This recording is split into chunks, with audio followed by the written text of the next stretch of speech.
Welcome to Podcasting and Platforms. My name is Chris Spangle. Thank you so much for being here with me today. This conversation was adapted from the We Are Libertarians podcast that I do with Harry Price. You can hear it on the Chris Spangle Show feed. And we talked a lot about copyright. And I think there's a lot of nuggets in here for you when choosing what kind of music you want to use, when you want to use other people's comments and make reaction videos.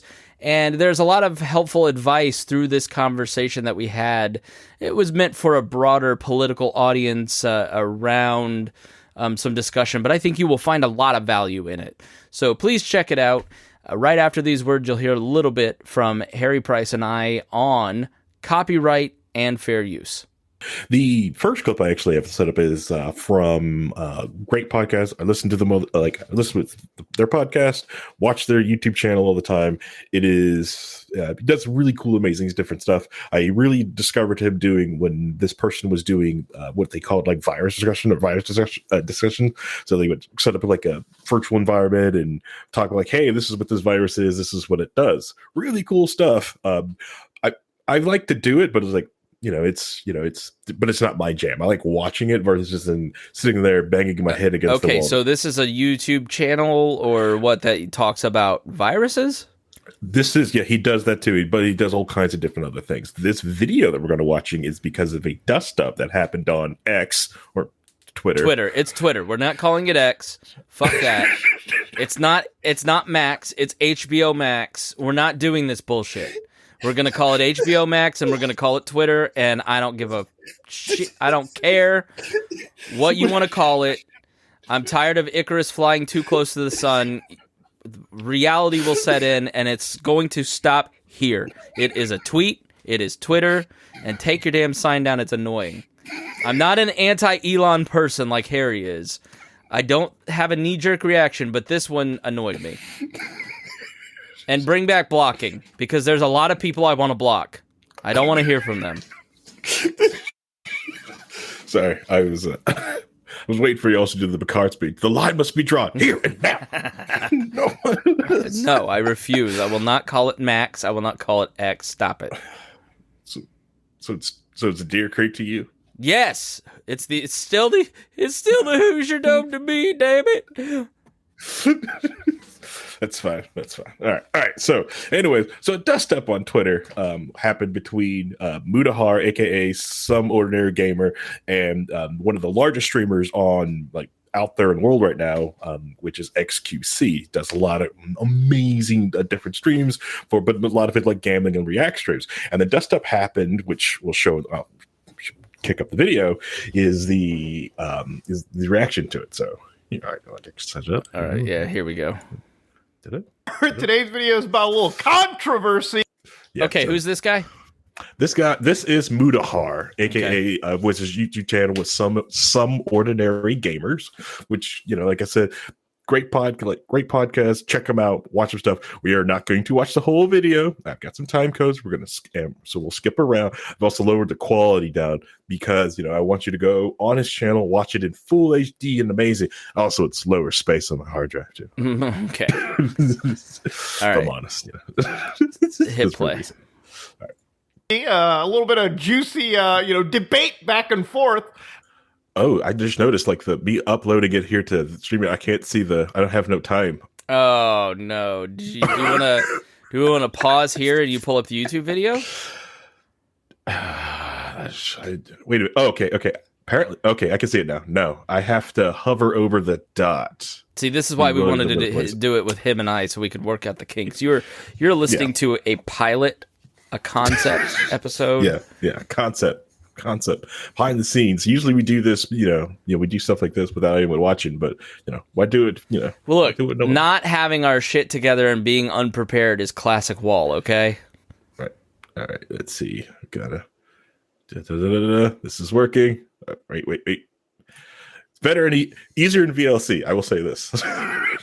So I think I will probably queue them up in Marks and VLC for next time. You take it out of StreamYard and then put it into VLC and then pull up the VLC streamer and just share that window. I got it. This will work. This is work because I don't, this is working. I don't want to like sit there and try to share it, and then we have to probably I don't know what'll happen. I Let's really just do want this. a cheeseburger right now. You're making. I don't know why I'm hungry.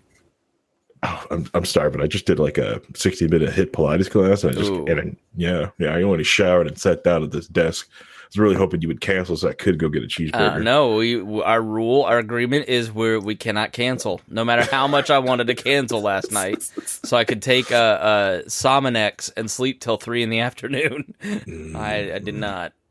That's fine. Maybe we should start. Well, anyways, I'm gonna hit this video so we get going because I want a cheeseburger now. Damn it. Anyways, back to the video.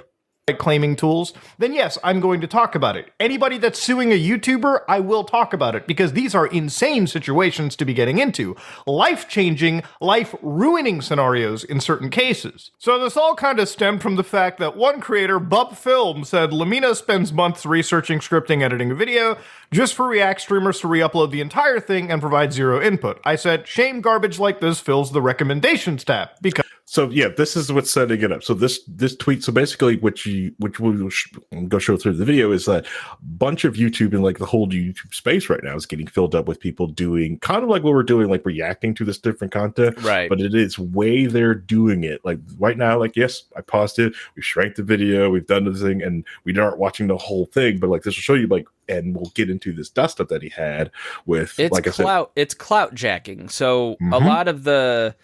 The reason that like libertarians interviewed other libertarians was so that, Tom Woods could come on their show when he wasn't never mind. When he was respectable, right. When all that was hidden. Right. And then, you have Tom Woods on so you can clout jack his to raise your right. So like that's part of like Joe Rogan has a platform, but there's some podcast in the comedy charts that reviews Joe Rogan podcasts, and they're like number 15 in the charts. And I don't know what value they actually offer to people, but I would never listen to it because they're not offering the initial source. Like Lex Friedman.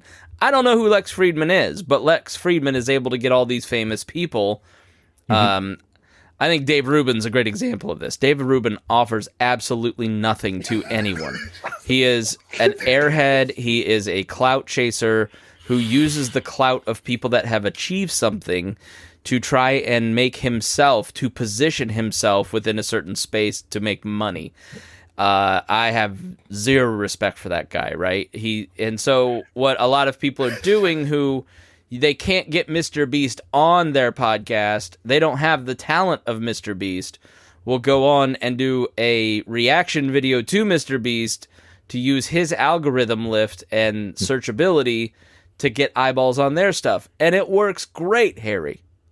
Oh, so you say we should be watching the Mr. Beast? No, I'm just saying, but yeah. I think it's, I love Bub Film's original point here because it is really hard to sit down, write a script, shoot that script, edit that script, create the right thumbnail, and to build an audience. It'll take you 10 hours to make a 3-minute little thing that really hits for people. I talked to a major Instagram influencer. She makes videos that are, reach millions of people. She started out small. She spends 3 to 10 hours on a 45-second clip, only for other people to go and click the download tab to steal her shit.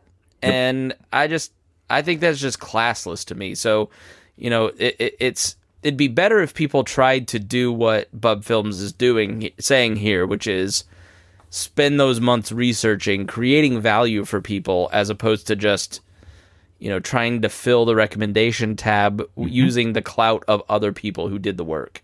Yep. 100%. Yep. So, yeah. So now you can actually see, like, oh, so this is what this is going to get into. Oh, yeah, it's going to be fun. I'm hitting play. Because it does. Now, there are some creators that are totally okay with reactive content, some that aren't, but of course, the general idea of reactive content, the ones that I've really talked about, is no matter what, if you upload somebody's entire video in full, not only is that incredibly copyright infringing, but because you're stuffing a finite amount of area in the YouTube algorithm and the recommendations engine, you yourself are stifling out other original creators on the platform. Now, I've always maintained that if you are reacting to videos on stream, that's totally okay. I think a lot of people do, especially when you're off on a different platform like Twitch, like Kick, like Nico Nico TV, like Billy Billy TV, like TikTok Live. But it's when you take that reaction, or sorry, that whole 2-hour video block, or however long it may be, that contains the entire video you've reacted to, re-upload it to YouTube, title it in the same way, use the same metadata, and then ape on the algorithm. That's where the issue comes out from. So yeah, basically saying everything you just said, boom. It's in plain English, just try to get people to understand like what the heck is going on. Why are they doing this thing? Yeah, I don't think there should be like a law against it or anything like that, but I think a code of ethics will eventually spring up. Like the written word goes back, to the 1500s. And over time, plagiarism became an unethical thing where, you can still be a blatant plagiarist and a total liar and become president. You didn't go to jail for your plagiarism, but, back when there was some honor in 1988, your campaign got ended. I'm talking about Joe Biden. Look up his plagiarism scandal. But I think it's a good example, like in colleges, you're not going to go to jail for plagiarism, which if you don't know that word, that's where you blatantly just take a piece of writing. Like I can't go to Jonah Goldberg's a writer that I like reading. I can't just go copy and paste 2 paragraphs and say Chris Spangle wrote this. And you really can't even copy and paste. There's limits as to how much you can kind of like highlight, right? And there's no rules against it. You're not going to get banned from Substack. You're not going to get put in jail for it. But people within the community self-police and say, you can't just like rip up other people's talents for your own. And it's self-policing, it's ethics, right? And I think that'll develop in the video and podcasting space is you will see like a guy like this who has a platform start to say, look, we need to standardize some ethics as to what you can and can't use of other people. Like we're taking this guy's video right now and trying to add some value to it. And he's saying, that's cool, I'm fine with that because you're kind of promoting me, but you're not ripping me off, right? So I think the internet age, Harry, part of what I've been thinking a lot about is how new all of this is. Like I was at the fair yesterday, and you've I assume been to the state fair, and in one of the barns back in Pioneer Village, they have the cabin from 1822. Yes. Right? And they have a new chart where this chart has the 7 generations of people that came from the settlers who posted up there in 1821, going back 7 generations. And if you really look at those 7 generations going back to 1821, life through the 60s didn't really change for those people. They your main form of entertainment was reading a book, or maybe going to a movie, or a theater show or whatever, right? Like and I think once you get to the boomer generation, maybe the Gen Xers in that chart, our generation and the previous generation, the acceleration of things has massively, the internet has changed everything. Correct. And blown apart the ethics because the world was so much smaller until the 90s. And we're just figuring a lot of things out right now. Yeah. I'll try to like make this point real quick to get back to video, but like I just recently had a talk with a friend, and he was giving this great story because he was talking to a Mennonite and was talking about like, you could probably use a car. Why are you using this horse? And he just like, well, I just got to get to town. I'm only going into town. I'm not going that far. I take all day that I need to be there. And then the other thing was, like, my world is also a lot smaller than your world. So you have to understand, like, the car has made your world incredibly larger. Like, I go through many towns a day just because I just want to go get milk, and I pass 3 stores because I want milk from this store, not milk from that store that's in my town, not just because I want to go there, because there's other things I could pick up from the other store that I want. And the other thing of when people talk about the other thing with horses and stuff like that, which world being small, is that you can breed your horse. So the horse that you have, you probably didn't buy it. You probably just been taking care of the descendants of your great great grandpa's horse, because he bought a horse back then, and you've just been keeping up care of the descendants. So you didn't have to buy your horse. So. Michael Rose says, what is almost as bad is people who take other people's content and pass it off as theirs, but in a different language from the creators, which I didn't know was going on. Yeah, that sounds awful. But probably especially happens in, especially like because people who speak English, unjust English, don't know that like they're watching a content, a video of someone from a different language, and vice versa. Like someone could easily, now I'm thinking I may just start jacking the Chris Bangle stuff and just translate it to German and French. Go for it. Let's see how we do. I mean, sure, the Parisians will hear it and start writing. Probably. Next, she decided to clap back and say, I wonder what triggers people like you so much. Revenue share? Audience split? Algorithm? I heard this complaint a million times, and most public figures try to attack it from multiple angles.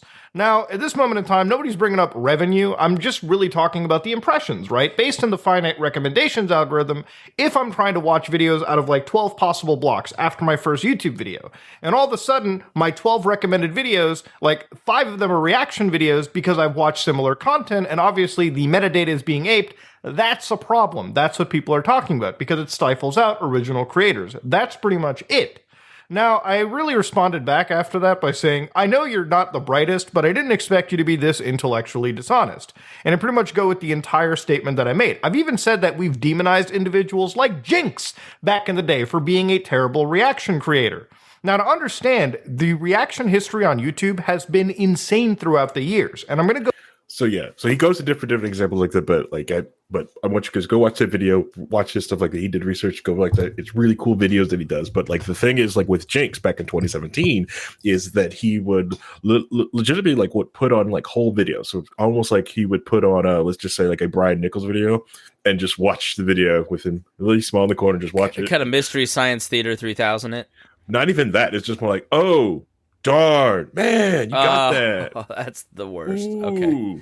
It's just like right. No added value to it, just literally reacting to it. Right. Mm-hmm. Okay. Ooh. Yeah. Which like I can understand, like when people were doing that to like big studio trailers, like I haven't seen the trailer yet. We're gonna react to this trailer, which, like Angry Joe, like I watched Angry Joe all the time. I love Angry Joe stuff. Brian Holt hates Angry Joe. I like Angry Joe.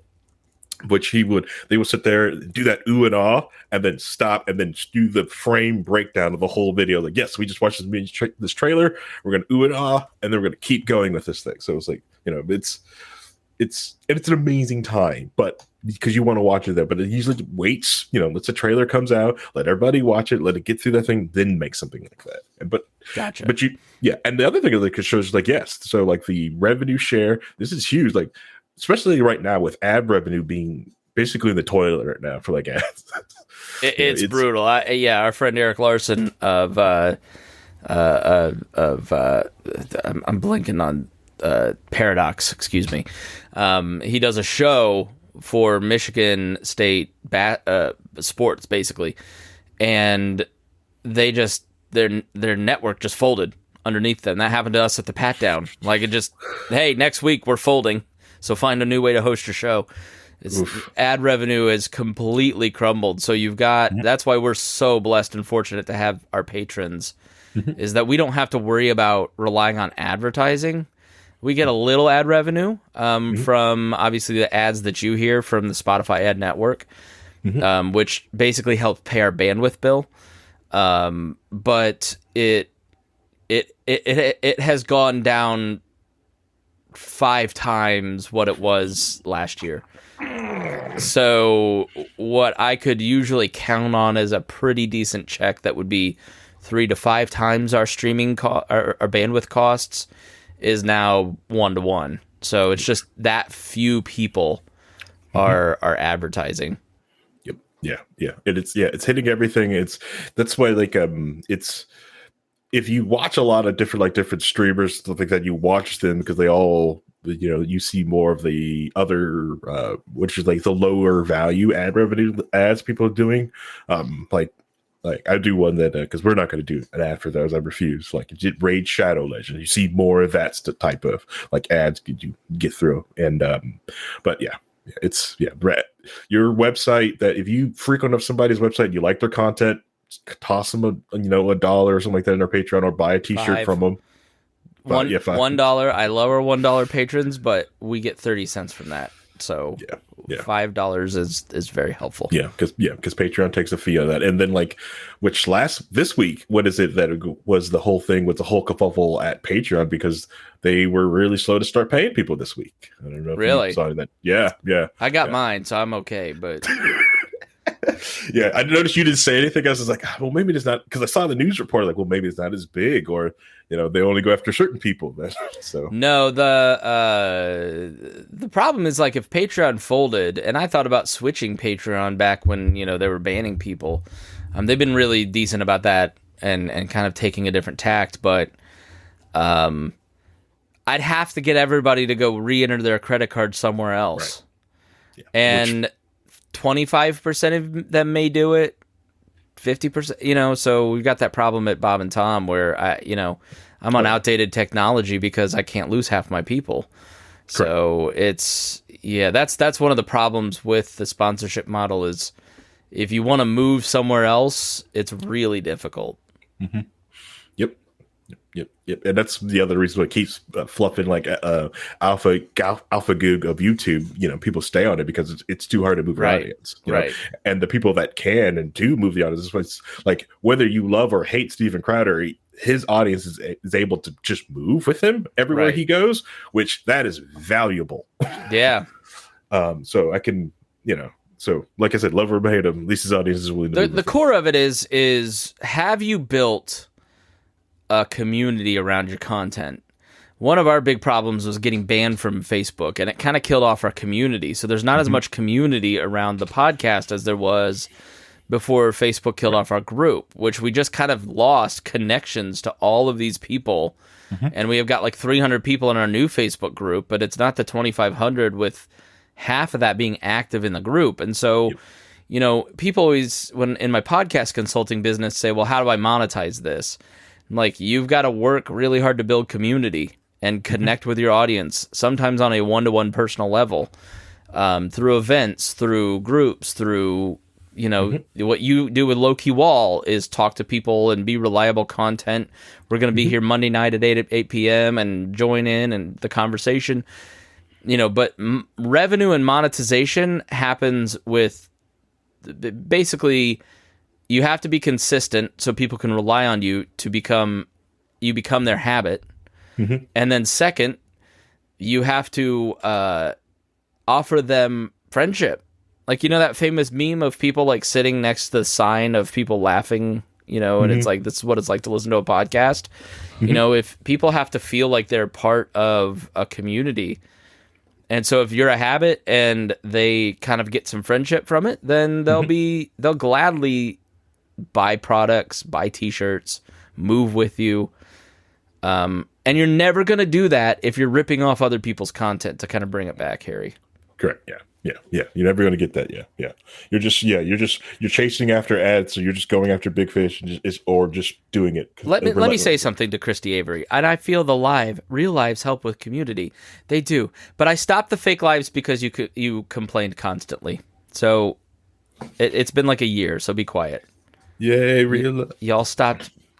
Y'all could bitch so much that I stopped. I cost myself hundreds of views of my content because you and her wouldn't shut up about it.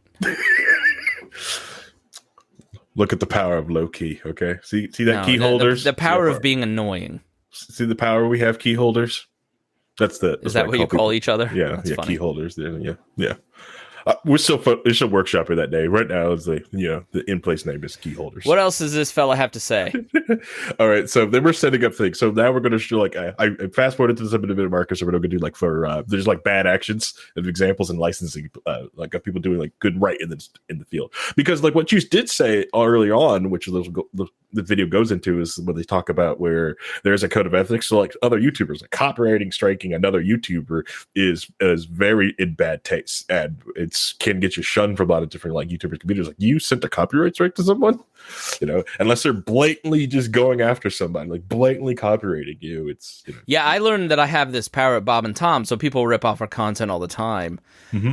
And a comedian, I just kind of bulk went through and said, "Hey, take this down." Mm-hmm. And they threatened to remove a couple that I missed in error. They were like, "We're gonna remove your channel because of copyright strikes," which I was surprised by. So, but I could take it back, so it fixed the problem. But YouTube's kind of getting real serious about ripping off other people's content, and a creator like this guy or us has the power now to take your channel if you rip us off too much. Yep. Yeah. Action, transformative content. But once you say I'm watching a video I like to my people, you have literally admitted that you're not putting a video up for fair use purposes. You're not there to comment on it. You're not necessarily there to report news. You're not there for offering like actual critique commentary. You're literally just showing a video you like to your people. Now, I'm going to just tell you right now, we can argue in a similar way, another comparison. I like the movie Hackers. I want to show it to my audience. Let me upload that review onto YouTube. Oh shit, or not review, that reaction to YouTube. Oh wait, this independent studio called Metro-Goldwyn-Mayer is now suing me. Oh shit, how could I have avoided this? Now, XQC's even watched animes like Hunter x Hunter and The Dark Knight. The Dark Knight where Kick staff had to go in and be like, "We just gave you a deal, don't ruin it." Why was that not uploaded to YouTube? Yeah, so XQC just got, became one of the highest paid people in sports for getting the massive deal for with Kick, was like which is rumored to be around $100 million to stream on Kick, and it was sit there watching The Dark Knight on their platform, just watching the video, just watching the movie in the little screen. I couldn't imagine having the money of $100 million and what I could do with content with $100 million. I know exactly I wouldn't sit there and watch The Dark Knight. If I had another $1,000 a month, Harry, I would have a studio. I would have staff. I would have us making produced TikToks that would teach the history of libertarianism, the history of political philosophy. I would have us doing regular content talking about current events and applying libertarian thinking to it. Like, if I had $1,000 more a month, I would do that. Right? I have $1,200 a month right now, and so I can pay for all of our services and do this amount of content. But if I had $100 million, I would have a studio like MGM creating. I mean, why would you just sit there and watch? Like, this is like 13-year-old wants to be a pro YouTuber crap. It's crazy. Yep. Largest streamer. Crazy. Yep. Was it because you didn't want to share that with the YouTube Andes, the frogs? Or, maybe it's because there was a big studio stopping it the entire time, and you realized that you couldn't get away with it, and you could have actually faced a lawsuit. XQC's numbers are actually so large that some people, if they were suing him, could consider him a broadcaster at this point, believe it or not. Now, XQC's response to me was, "Damn, I knew you liked using big words so that people would give your takes more importance." Dog, where did I use a big word here? Okay, let's look through my entire thing. Intellectually, that's 6 syllables. Inherently, 4 syllables. Dog, I'm sorry, it's basic English, okay? We both went to university. You went for chemistry, if I'm not mistaken. I went for computer sciences. We didn't take real English, but at least we know that it's a language that we use. Come on now, stop it. Little brother used... Reddit is down the hall and to the left. Used a 2017 example where I talk about Jinx.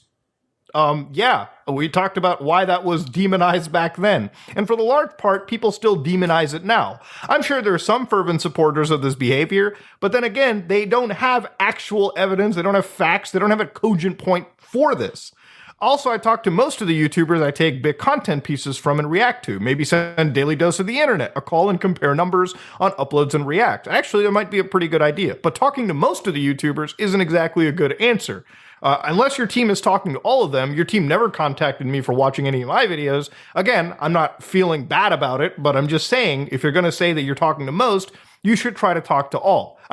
Yeah, so it shows like a lot of the what is it, like the bad, his basically bad faith response to it. But like I said, that's the power of like XQC has, like how many numbers he has. So like I said, not only did he has that $100 million contract with Kick, like it's the fact of how many people actually watch his streams. Like if you get onto his streams on Twitch or Kick, he's got so many people watching him. He's considered a broadcaster, almost a broadcaster at that point, because how many people are watching, yet he's willing to go through and basically reach down, grab someone else's video and then bring it up there and watch it. And if you said like, if he's doing it to actually promote and stuff like that, like actually promote things and help people to like basically pull other channels up into the stream, that would be okay, or reach out to them like, hey, I would like to do your video and maybe like share some like, hey, I made this from watching your video. Here's some of the cash for you, helping you out. Maybe that would be okay, but that's really happening. So I don't have anything to add to that, surprisingly. That's fine. Try to. Yeah. I was hoping you did so I could scan. I think what I ought to do is take XQC's watching of The Dark Knight and then download it and then watch XQC watching The Dark Knight and comment on XQC's commentary. That's, I think, what I'm going to do. It's okay. I'm gonna start like just downloading like the Brian Nichols show, rewatching the Brian Nichols show, just comment on it and see how long it takes to drive over. Can you do it with Reinhold? That's hilarious. And then Brian can watch Reinhold watching Brian and then comment on Reinhold. That'd be awesome. We just do a whole circle. Let's just say they're not on the same side. It'd be great. We should do it. It'll be a great week. It'll be a great week. We just start a video. I should start a video from Low Key Wall and just like let it go for the entire podcast of the week as we all just make a copy of a copy of a copy. Should be great. Anyways. Or, they may sometimes rise. It really is a throw of the coin, so to speak. Now, one could argue nobody would watch this kind of content if it wasn't for a reactive streamer. And this is where we get into situations where I just have to say it doesn't matter what the audience in the situation thinks, okay? Because at the end of the day, uploading somebody's entire video onto your channel is very much against the law, against the legal framework of copyright and fair use. Now, when we look at copyright and fair use in this situation... Now, granted, like, Mutahar, he's in Canada. He's in America's attic, and he is... so he's talking about Canadian law and the United States law. Yeah, he's up there. That terrible country up north, which, eventually they'll become just a... we'll carve that up. Look, that we beat them in 1812, and we shouldn't have let them live. Hey, Manifest Destiny 2.0. That's okay. Right.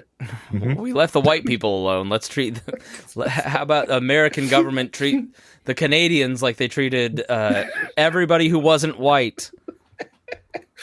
Tell you, this will work out. We'll just start going north, and we on the guys that we're just going to give the land back. Oh, I stop in Canada. Let's just go over Canada, keep going into Russia. Let's go. Personally, honestly, anyways, I don't want to get into that discussion. All right, let's continue on, yes. I do have a question before we go. Like, do you also have the ability to pause and watch the video, or is that only my control? I think it's just you. Awesome. Okay. But that's not awesome. I was hoping like you could like pause, especially if we got to a point like, hold on, what did you just say and rewind? But you can't control it. That sucks, but it's fine. I'm going to show you from these. No, I do have the ability to pause and all that. Yeah, I just figured it out. Nice. Yeah. Nice. Okay. Nice. Let's keep going. Hey, that's good. Like I said, we're testing out bugs here. So now like I could put a video up and if he says something weird and rewind, he doesn't have to ask. Harry, what do you think of the point that he made? What the point of what the Stanford University, back to the video. So there are 4 factors. Okay, maybe you shouldn't have this power. I have too much power. All right, let's go. So he's basically he's getting ready to go over like the laws of fair use. Fair use is something that we talk a lot about at Bob and Tom because we use other people's news stories to generate our content. And, I've thought a lot about it here, too, and looked into it. And people misuse fair use. They just sort of say, well, I'm talking about it and tweaking it with my commentary. So that's fair use. That's not exactly what fair use means. So it's kind of good that he's covering exactly what this is. Correct. Yeah. It beats. Yeah. So like, if I sat here in my room with my beanie on and just read New York Times constantly at people, it's different.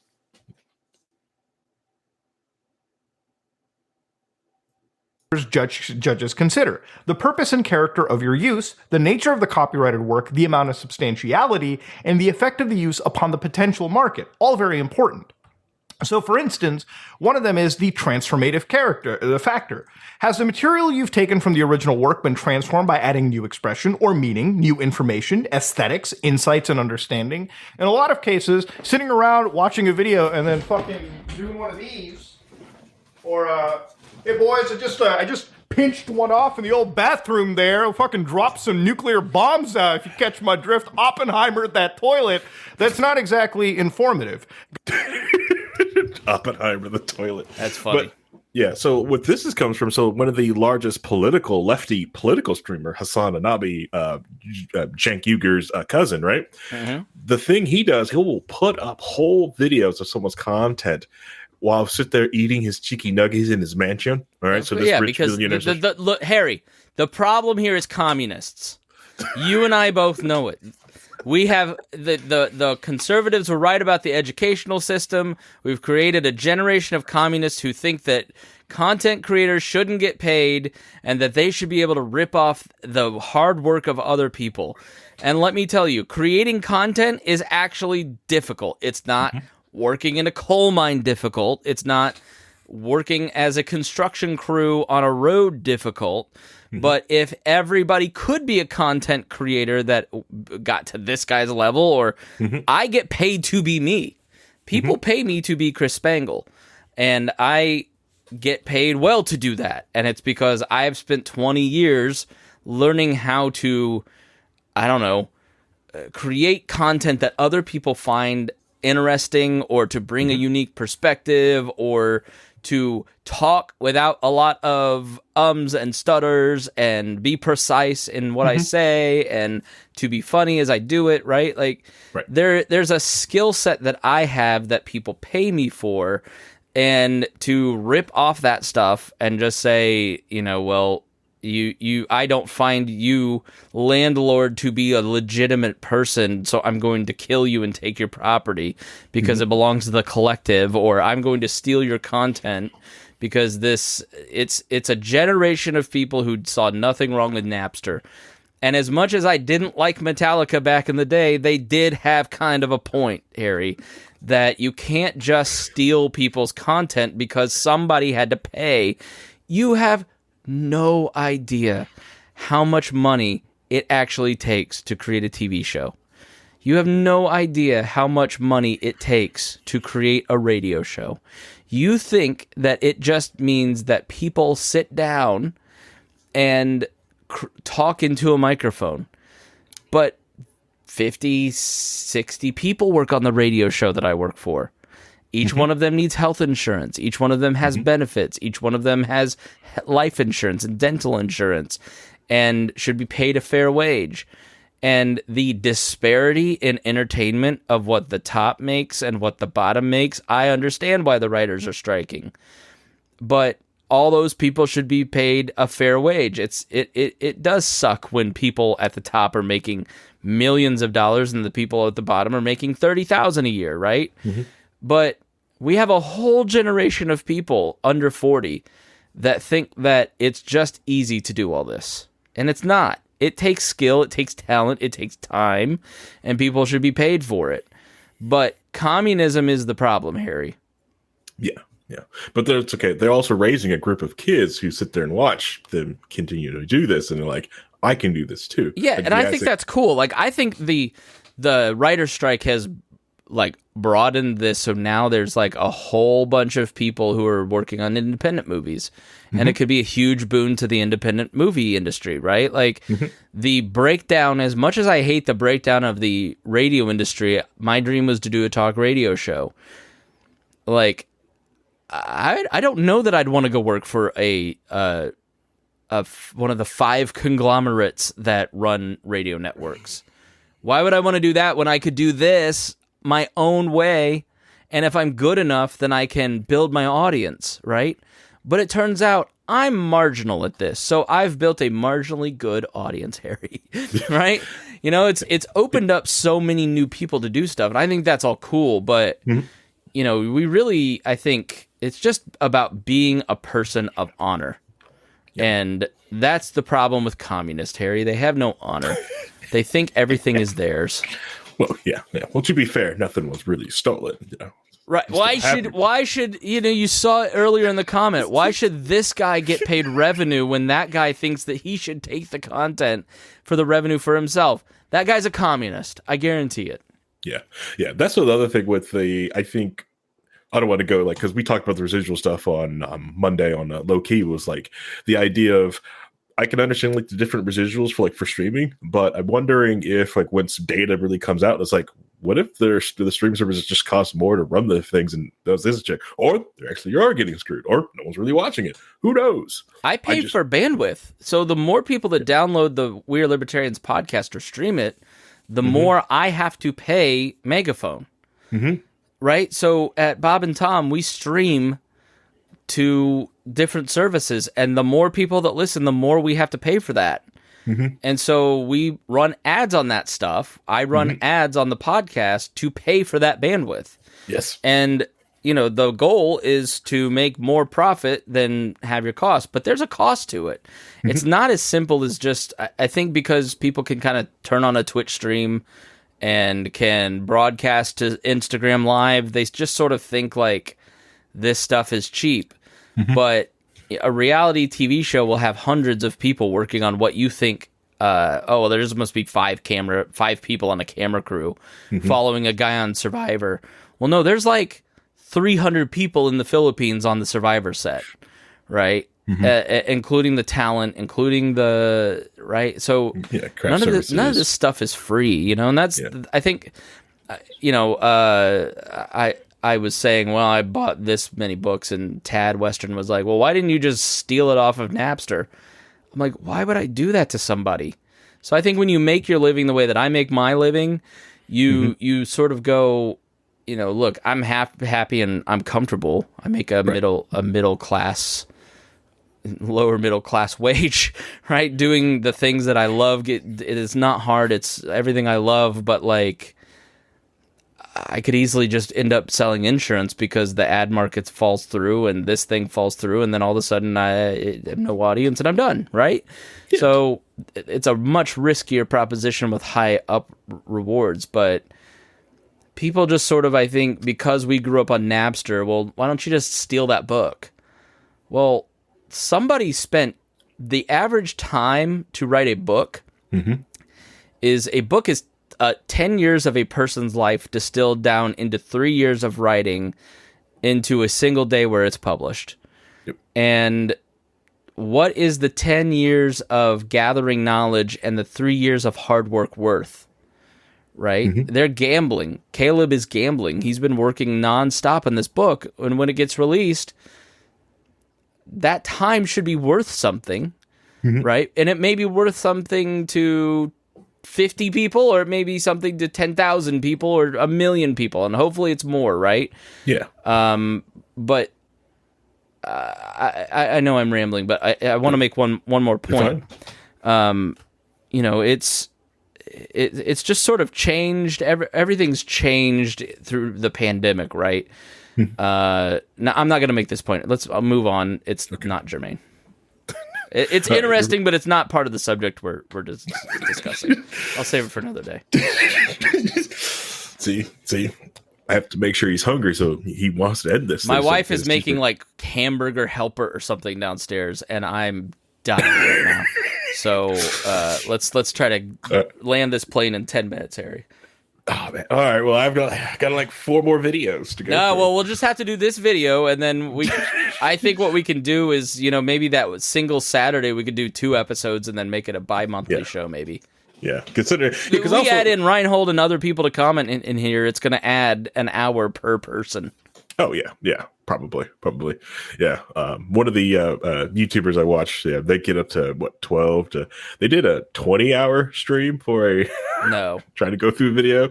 Which when I showed it to Ryan, he's like, "Yes, let's do that." And I'm like, No, I will go to sleep. What are you doing, man? I will go to sleep. Come on, baby. What are you doing? Middle of your rant. No, but this is with the end. Like there's like a little bit more on here where they just more of a talk about more fair use and give some great examples. But I really did want to touch on that Hassan Nabi one because, like I said, he is one of the largest lefty streamers on Twitch, and he will constantly do that. Will put your video on and comment about it. And I'm not talking about like studios, just like if he wanted to say like, well, this is where Chris is wrong, he will get up, let your video keep playing where you're sitting there doing all this work describing about Indian history, will go let his audience watch it on his stream, get the money in the chats for it, and then come back to start commenting on it. And yeah, it seems it's acceptable, and Twitch won't do anything about this, because you have to know he's doing this to sit there like so. Yeah. It's almost like I don't know. Maybe it's a business. I should probably like get producer Paul to do like just watch his stream and send the information to people so they can't copyright strike it. It's just impossible. Like managing the digital brand for a Heritage 40-year Hall of Fame radio show with 100 affiliates, like with 60 albums worth of material. I could have somebody all day sit on YouTube and taking down the stuff that we are entitled to earn revenue on, right, that other people steal and upload to YouTube. But what's the cost benefit of that, right? Like taking somebody else's material down, isn't it kind of better to maybe leave some of that so fans can have access to that material that you're not going to have time to post as a staff of 4 in the digital department? Like, right. What's the egregious stuff, right, that you want to take down? I don't know, like and these services are so overwhelmed with reports that they can't functionally, the algorithms don't effectively police it. Yeah. AI can't do it well. People can't do it well. The turnover in compliance departments is huge because people are watching torture videos when they're watching horrific things going on with children, like. So people who work at Facebook's reporting department are traumatized and need PTSD counseling. So literally. So I don't know. It's gotten better, but you as a creator always kind of have to determine, do we want to take this down? Yes, this is egregious. No, let's leave this because it can be helpful in marketing us. It's I don't know. There's no rule book on it. It's just your gut feeling. Yeah. Or you comment underneath the video, hey, thank you for enjoying my work. Can you at least credit my video? Yeah, exactly. And people are happy to do that when you ask. Yeah. I think the other thing which I think Facebook does, not Facebook, YouTube doles out, but very sparingly to only certain big networks, is the ability to leave the video up, but you get to claim the ad money on it, the ad revenue from it, which, they only give that to the big name players, which also forces small people to want to join up to big networks. Sorry. Yeah, no, I mean, that's a great thing. So if we live stream the radio show and somebody, Tom plays Smoke on the Water, we don't get our video taken down. We can just send that revenue to the creator, or we can mute it or edit it out, So I think YouTube and the music industry have kind of reached a point where they realize this isn't going to change. And so how can we create tools that enhance everybody's experience while kind of being fair? I never thought about the compliance nightmare of your show, especially with the guy just sitting there. Oh God, I'm a radio show. I can play music all I want. I'm ooh. Yeah. Well, we have licenses for on air, and there is no licenses for podcasting, right? So you got to edit that stuff out of a podcast because the copyright law in a podcast. If I started playing music right now, the last judgment was that it is considered Napster. So if I were to play copyrighted music in this podcast right now, YouTube has a way to deal with it, which we just talked about. But in podcasting, it's been ruled by a judge that it's an illegal music download. So that's why you can't use copywritten music in podcasting. And they're working on that licensing situation in the future where you I could go and sign up to blanket cover the We Are Libertarians Network podcast so we could play copywritten music, right? Oh, that's going to be expensive. But I pay $30 a month. One of my costs is $30 a month to a service called podcastmusic.com to allow me to play. You're listening to the We Are Libertarians Podcast Network. Find all of our shows at wearelibertarians.com. That bed underneath it, this part. So I have to pay $30 a month to be allowed to use that bed music. You know, I paid for this thing. All right, let's get back to some boring subjects. Right, that was created. I paid $150 for that created intro, and I don't ever have to pay them another dime for that intro. But to use that's royalty free. I don't have to pay them every time I play it. I have to pay them a monthly fee for a blanket license to use that. Right. So that's just another one of those hidden costs of like running a podcast, is that you've got that stuff in there. But yeah, I mean, if you get caught, right? If you get caught playing Led Zeppelin by somebody, they have to police that, right? I can play Led Zeppelin in this podcast all I want, but you've got to catch me to find me. But if you find me, it can be life-ruiningly expensive for creating an illegal download in this podcast. Yeah. Hey, but those licensing agents, those people that own the licenses to the music, they pay people to go through and like find these things. Yeah. Like Adobe does. Adobe does this. They hunt. Like I tell people every time, it's like, why buy the Pro when I just get the Student Edition? I'm like, Adobe pays people to hunt you that down. There's little watermarks in it, and they find out. They will come after you. Just pay them the money. So if you, I don't know how they do it, but if you, Apple has a podcast promotional thing. So you can go to this website and download a promo image for your podcast or your episode. And if you share that image on social media, you get credit in your podcast rankings. And I don't know if there's some sort of metadata in that, how they track that. You know, because I'm thinking if I just download it to my computer and upload it to social media, you've rewritten kind of some of the metadata, but they figured it out, right? And it's like you said, there are people who are hired in cities to go around to various restaurants, barbershops, stores, to walk in and listen to the music that is playing in the background, and then ask to see the license for that music. Yep. And ASCAP and BMI hires people to go and bust small business owners for illegally playing music that they didn't pay a license for.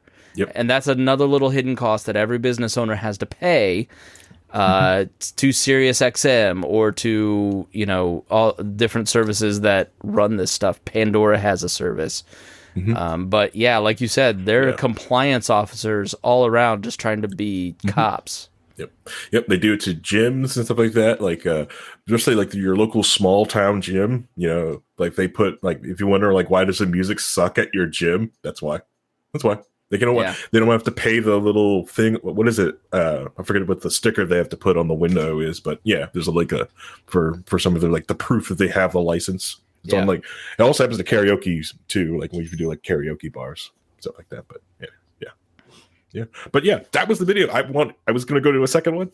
No, we'll have to save it. You know, maybe next time we get together, we plan 2 episodes, and then we can, or maybe we just stick at 1 episode a month and not get greedy. But I don't know. Yeah. The next video, like, it's also be good because this one is like, it's hot. It's really one I really like. Like a lot of people are watching it right now because of what happened in the thing. So it won't even be quick. Like if you, so next month, you'll like it. All right, cool. All right, Harry, good video, good discussion. Thanks so much. Love you. Appreciate you. Appreciate all of you listening to We Are Libertarians and simulcasted on the Chris Spangle Show. We thank you so much. And if you liked it, share it. Don't rip it off. Actually share it from the service that you're watching on. All right, thanks so much. We appreciate you, and we'll see you again here on We Are Libertarians.